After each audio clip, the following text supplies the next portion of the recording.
The people of the United Kingdom have voted to leave the European Union. Inevitably, there'll be a period of uncertainty and adjustment following this result. But as the Prime Minister said just this morning, there'll be no initial change in the way our people can travel, in the way our goods can move, or the way our services can be sold. And it will take some time for the United Kingdom to establish new relationships with Europe and the rest of the world.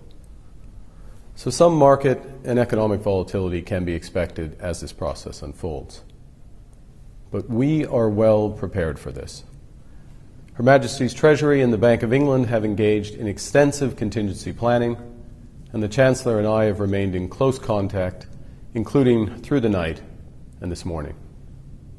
To be clear, the Bank of England will not hesitate to take additional measures as required as markets adjust and as the UK economy moves forward.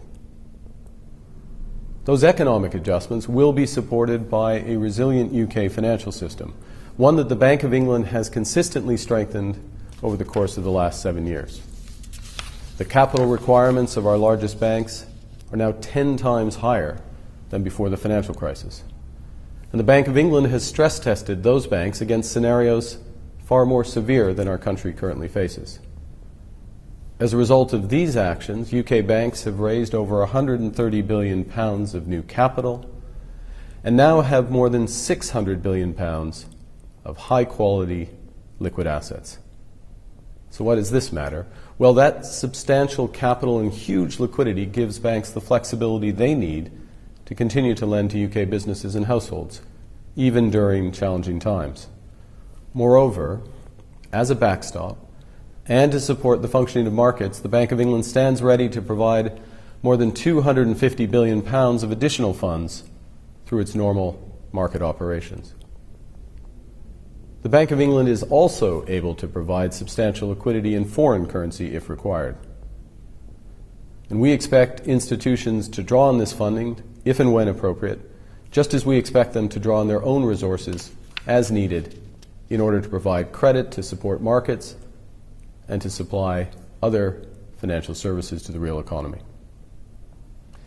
In the coming weeks, the bank will assess economic conditions, and we will consider any additional policy responses. A few months ago, the bank judged that the risks around the referendum were the most significant near-term domestic risks to financial stability. To mitigate them, the bank has put in place extensive contingency plans.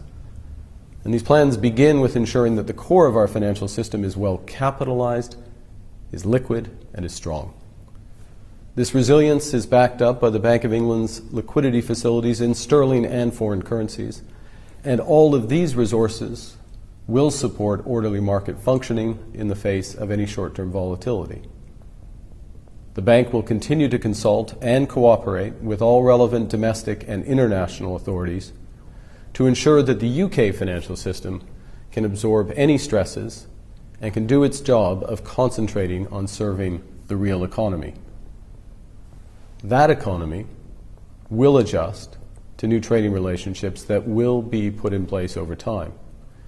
And it's these public and private decisions which will determine the UK's long-term economic prospects. The best contribution of the Bank of England, the best contribution we can make to this process, is to continue to pursue relentlessly our responsibilities for monetary and financial stability. These are unchanged, and we've taken all the necessary steps to prepare for today's events, and in the future, we will not hesitate to take any additional measures required to meet our responsibilities as the United Kingdom moves forward. Thank you very much.